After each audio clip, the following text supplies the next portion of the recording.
ZVP, always changing it up. It's going to be super exciting. Our Zerg player was just on stage with us. He's really funny, and he's got chocolate all over his shirt. He is a Zubu viOLet. Warm welcome.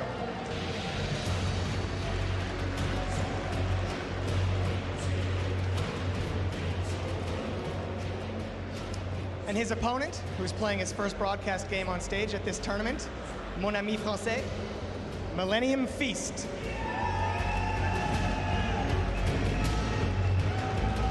All right, guys, shake hands. Good luck. Have fun. And I'll let the casters take it from here.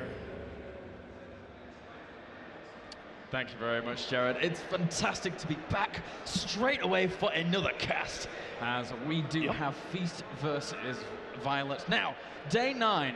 Yes, K-Laris. Give us the lowdown on the gentleman that is known as Feast. You know, I wanted to give you the lowdown, but to do that, I wanted glasses to remove, and I thought, well, I don't have those. I'm wearing my contacts. So I almost removed my headset for dramatic emphasis, except that what happens... That's right, it doesn't work very well. So I'll go ahead and just tell you about Feast straight up. He has been studying a lot with Grubby. They're very much so players with a solid underpinning of good fundamentals. But a lot of times when people say fundamentals, they're referring to keeping your probe count, never missing pylons, never missing macro. In StarCraft 2, I'm almost feeling more and more that the most important fundamental is map awareness. Yeah. Knowing where those roaches and lings could be coming from, knowing where they are coming from and repositioning properly. And Feast is not only excellent at that, but he also has some really brilliant build preparation. And hair. And hair. I was going to say, that's a really, really important to emphasize here. His hair is pretty impressive in itself. But not only is that impressive, but his qualification process here was also quite impressive. Instantly, he was qualified through to stage 3 of the European qualifier because of his such high-ranking positionings during the Intel Extreme Masters season number 6. Now, Feast, during that qualification process, was able to take out the likes of Nama, Vortex, and Slivko. And Slivko and Vortex had a lot of problems against Feast because in the 5 games that he played, 2 against Vortex, 3 against Slivko, every single one was the Immortal push. And Slivko beat it once, but got demolished by it twice in a row.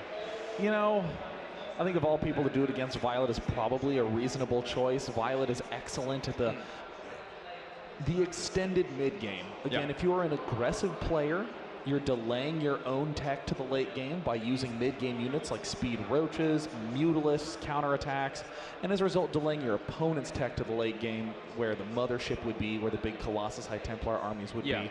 I fully expect that what we'll see out of viOLet is this Ling Roach aggression into mutalisk. It's one of his most favorite styles to do. The map, though, is going to be Metropolis. I don't know how Feast plays on huge maps. On smaller maps, he has a lot of 2 and 3 base timing pushes, as you said. Yeah, there is always that potential from Feast. And, you know, again, there's those real 2 big extremities on Metropolis. Some people, like we've been seeing for a lot of this tournament, whenever we end up loading up onto that map, it's this big, massive 50-minute macro game with some Ravens involved, I hear. And then sometimes it can be, again, that very, very strong 2-base play. The architecture can work really nice with it, especially if you've got a War Prism located very, very close to your opponent's ramp, where you can warp in on the high ground and low ground, nestled right next to your army with very good coverage.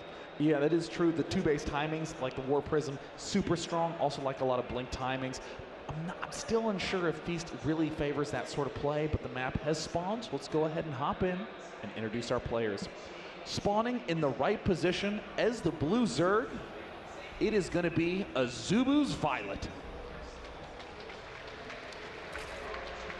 And spotting over to the left-hand side, we do have a Protoss player who made his name at the Intel Extreme Masters, looking to do it once again. Give it up for Millennium's Feast. So, this is the first broadcasted match of the IEM Legend Feast here.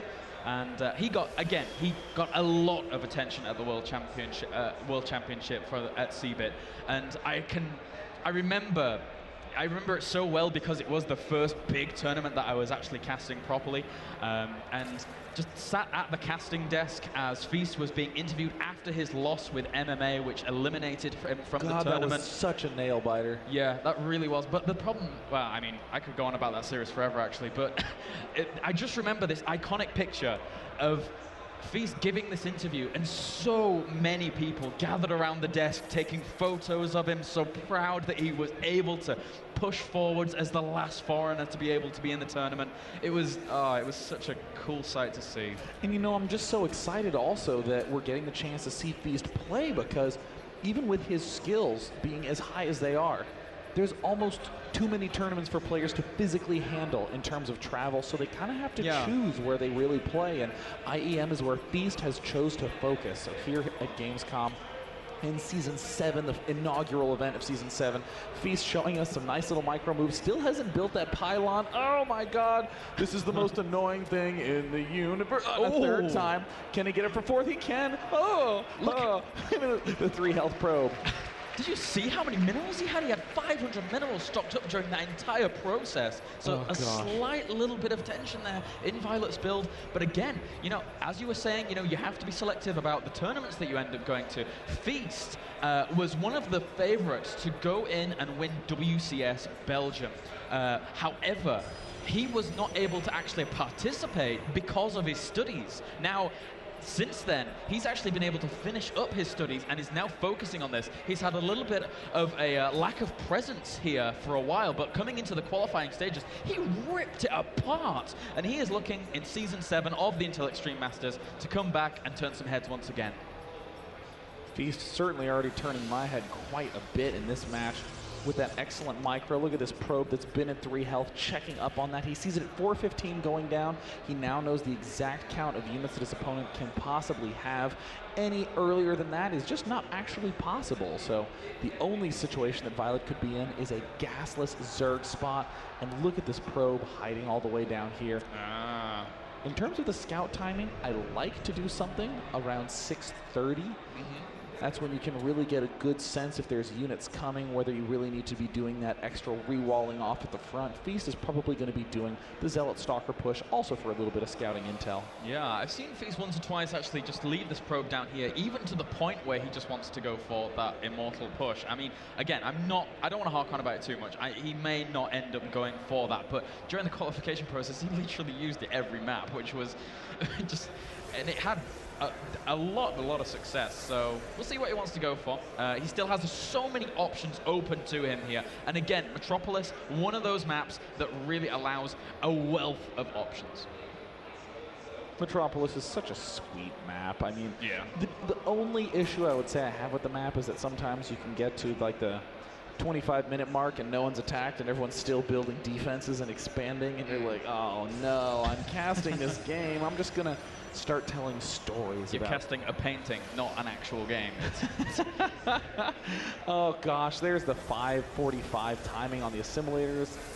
Or I guess it was a little closer to 6 minutes starting those. Either way, looks a lot like our good friend, the 2-base push. It's all gonna come down to whether he goes 3 gates and then a Twilight Council or the Robo. Oh, there it is, gate 1, 2, 3. And a Robo, or excuse me, a Twilight Council shall be following this up shortly.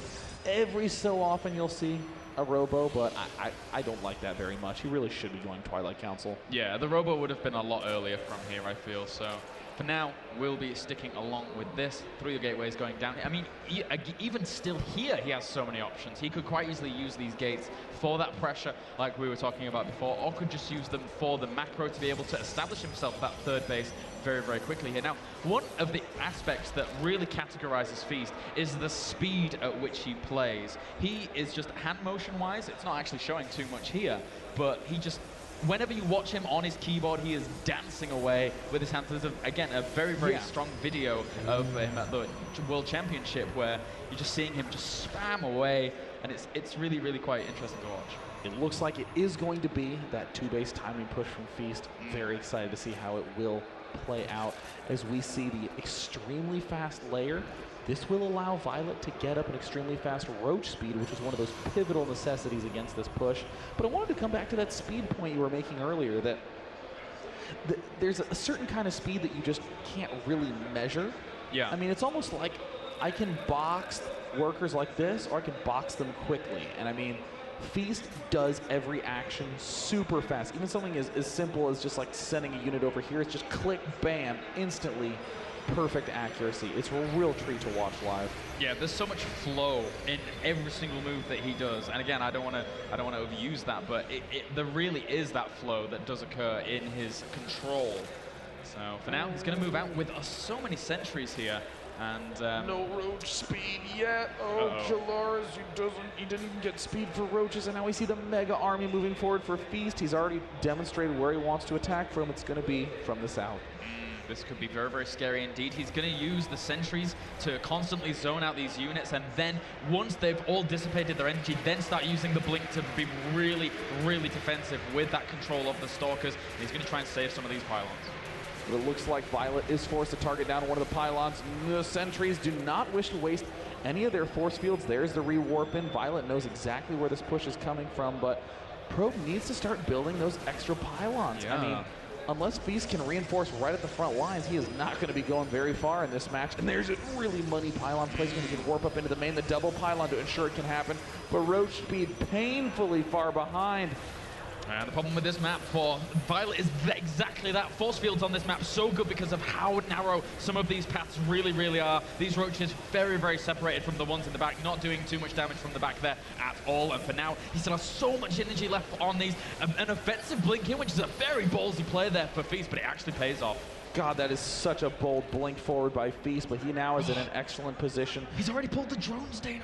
Oh my God, viOLet is feeling really upset at this point in time. He is feeling on the verge of losing right away. Feast brilliantly morphs in another 2 sentries. He's going to have to replenish some with Zealots, but he's starting to realize that with those drones pulled off, he doesn't actually need to push in and do damage. He needs to buy time, forcing viOLet to lose more and more and more and more cash. The sentries will help do that, and there's the split. Oh. Brilliantly getting just a few units, and oh my God, Feast is just wrecking viOLet in this game 1. Oh, not only that, but the majority of those were drones anyway, so he still has quite a lot of energy left over here. Guardian Shield went up to be able to negate as much of the damage from these roaches, and now just a few roaches still separated in the back here. He still has that defensive blink capability to make these stalkers so cost-effective going up against this composition for viOLet. Look, oh my God, that unit's lost tab K-Lars is just telling the whole story.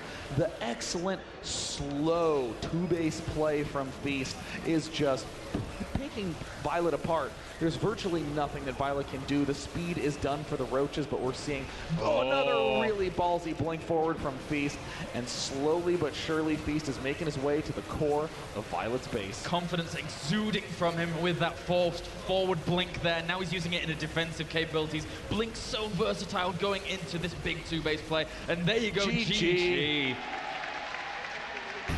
Feast. Feast is up 1-0 against one of the best PvZers on the planet. Yeah, and I mean, you're completely right. And you don't just do this to viOLet and say, well, I'm an average Protoss, I'm gonna do it. Because viOLet shuts this down hard most of the time. But Feast comes along, he has control that is just exceptional. And again, Metropolis, with that force field control early on, these narrow paths are very, very difficult for viOLet to really traverse. Yeah, I mean, Feast, I just think, was so brilliant in how slowly he did that push forward. Yeah. Often you'll see players who go for that 7-gate 2-base blink play, only building 6 sentries. They want to conserve the gas to get as many blink stalkers as possible, but we saw 10 out of Feast. He ended up being forced essentially to build some extra Zealots just to have some units made instead of nothing because he had no more gas remaining. However, with that really slow set of force fields, it was just 3 or 4 force fields, picking off 6 roaches. Another 3 or 4 force fields, just picking off some Zerglings. And then just clearly got into a good spot when he saw the drones pulled off. I mean, that's actually a pretty hard set of decisions to make from Feast to play that slow. And then those blink forwards with everything, that is the way to instantly lose. But Feast chose literally the only 2 windows in the game to do it. Yeah, and it really worked out for him. He, you know, those extra blink forwards, you know, they killed 1 or 2 roaches. And every unit counts massively at that point for the Zerg because of the way in which Force Field is just able to rip up that Zerg force. So we're going to be moving on to game number 2 here in just a second. What map are we going to be going on to?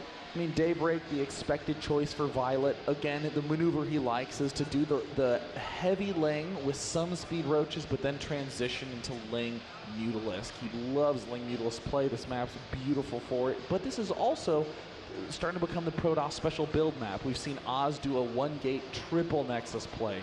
We've been seeing Inori do his DT Rush triple Nexus play. We've also seen the dreaded 2-base Immortal Push Warp Prism play, which can never really be bad on any map. But I do think, though, that Feast should have some sort of special 3-base play planned. Yeah. I'd hope to see an emphasis on Blink Stalkers, Warp Prisms, Dark Templar, but Feast does tend to be a little bit more on his timing push style play as of these days. He does, and it's ridiculously strong. It's ground down to the very second. Well, I mean, that could be a bit of an overstatement. The very second might be a little bit strong there, but it's very, very methodical, very, very kind of well thought out. And from there, again, I'm going to say another